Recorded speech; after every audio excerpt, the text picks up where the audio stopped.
India में crypto currency में निवेश पर लगता है ऊंचा टैक्स। कॉइनस्विच की ताज़ा रिपोर्ट गुड इंडिया इन्वेस्ट्स 2025 के अनुसार भारत का क्रिप्टो बाजार अब नॉन मैट्रो क्षेत्रों से आकार ले रहा है, जिसमें उत्तर प्रदेश निवेश में सबसे बड़ा योगदानकर्ता बनकर उभरा है। यूपी ने महाराष्ट्र और कर्नाटक जैसे राज्यों को पीछे छोड़ दिया है। रिपोर्ट के परिणाम बताते हैं कि क्रिप्टो निवेश में भागीदारी बड़े महानगरों से हटकर छोटे शहरों और कस्बों की ओर लगातार बढ़ रही है। क्रिप्टो करेंसी में निवेश करने वाले 45% लोग युवा हैं, जिनकी उम्र 26 से 35 वर्ष के बीच है।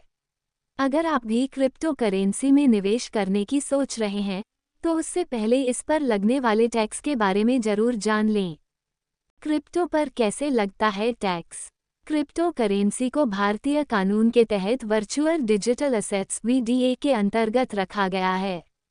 वीडीएएस को बेचने पर होने वाले लाभ पर 30% की निश्चित दर से टैक्स लगता है, चाहे होल्डिंग की अवधि कितनी भी हो।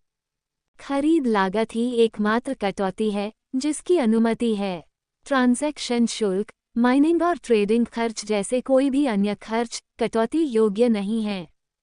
इस करेंसी से नुकसान को अन्य आय या पूंजीगत लाभ के साथ समायोजित नहीं किया जा सकता।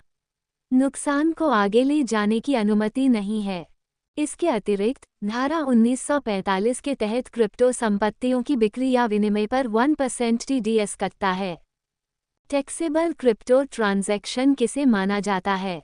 क्रिप्टो को फिएट आईएनआर के लिए बेचना, एक क्रिप्टो करेंसी का दूसरी क्रिप्टो करेंसी के साथ विनिमय करना, क्रिप्टो की मदद से कोई भी सामान या सेवाएं खरीदना, क्रिप्टो खर्च करना, ये वीडीए का हस्तांतरण माना जाता है। माइनिंग, स्टेकिंग, एयरड्रॉप्स या रिवॉर्ड्स के माध्यम से आय के रूप में प्राप्त क्रिप्टो करेंसी को आय माना जा सकता है और निपटान पर फिर से उस पर टैक्स लगना चाहिए। क्रिप्टो करेंसी उपहार, जब छूट की सीमा से अधिक प्राप्त होते हैं और स्वयं उपहार के रूप में प्राप्त नहीं होते हैं, तो उन पर टैक्स लगता है और बिक्री पर फिर से मूल्यांकन किया जाता है। क्रिप्टो टैक्स की गणना कैसे करें?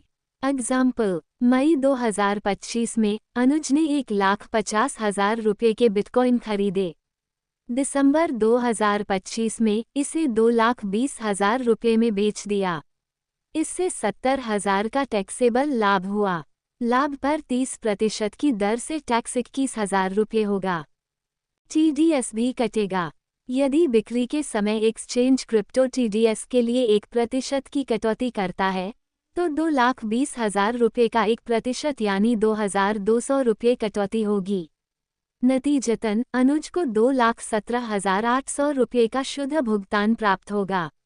आयकर रिटर्न दाखिल करते समय कटौती किए गए टीडीएस को कुल टैक्स देनदारी में से घटा दिया जाएगा और देय टैक्स 18,821,2,200 रुपये होगा।